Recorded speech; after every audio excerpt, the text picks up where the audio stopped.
मानव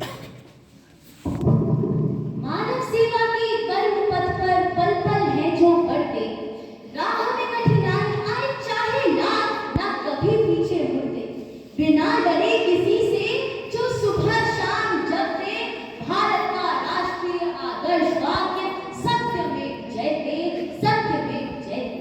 सुप्रभात परम आदरणीय निर्णायक मंडल, समस्त महानुभाव तथा मेरे प्रिय साथी, मैं प्रतिभागी संध्या आज आप सभी के समक्ष एक भाषण प्रस्तुत करने जा रही हूँ, जिसका शीर्षक है सत्यमेव जयते कितना सार्थक है।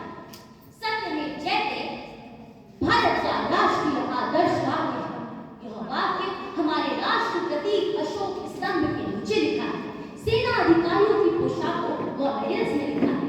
राष्ट्रीय व राजकीय इमारतों में, नोटों व सिक्कों में व सरकारी दस्तावेजों में राष्ट्रीय प्रतीक के साथ यह वाक्य हमारे देश की गरिमा का, संस्कृति का व सुनहरे इतिहास का परिचय कराता है। यह वाक्य मुंडकों उपनिषद से लिया गया है। सत्यमेव जयते नान्यतम सत्येन पंथा विदो देवयानी येनातमं दृश्ययो धृतकामा यत्र सत्यस्य परमं निधानम। अर्थात सत्य की ही विजय होती है, ना कि असत्य की। देवताओं को भी उनका स्थान सत्य के कारण ही मिला है और ऋषिगणों का निवास भी वही होता है जहाँ सत्य का वास होता है। सत्येन धारयते पृथ्वी सत्येन तप्ते रवि सत्येन वायवो वान्ति सर्व सत्येन प्रतिष्ठितम्। अर्थात सत्य से ही पृथ्वी का धारण, सत्य से ही सूर्य तपता है, सत्य से ही वायु चलती है, सब सत्य पर आधारित। सबसे बड़ा सत्य तो यह है कि हम जीवित हैं तथा इस पृथ्वी पे रह रहे हैं।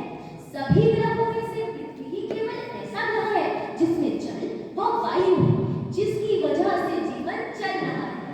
सत्य यह भी है, सत्य यह भी है कि सभी जीवों में से मनुष्य ही एक समझदार जीव है।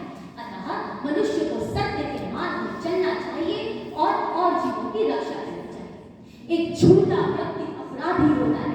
वो कहते हैं ना, झूठ के पांव नहीं होते, अर्थात झूठ स्थायी नहीं होता। अतः हमें सत्यमेव जयते के मूल भाव को अपनाना चाहिए, जिसमें सर्वं भवन्तु सुखिनः की मूल भावना निहित है। तू सत्य के मार्ग में निडर होकर हिम्मत से बढ़ चल, बिना रुके बिना थमे अवीर बल पर चल। जो सत्य आए तेरे मार्ग में करुणे ध्वस्त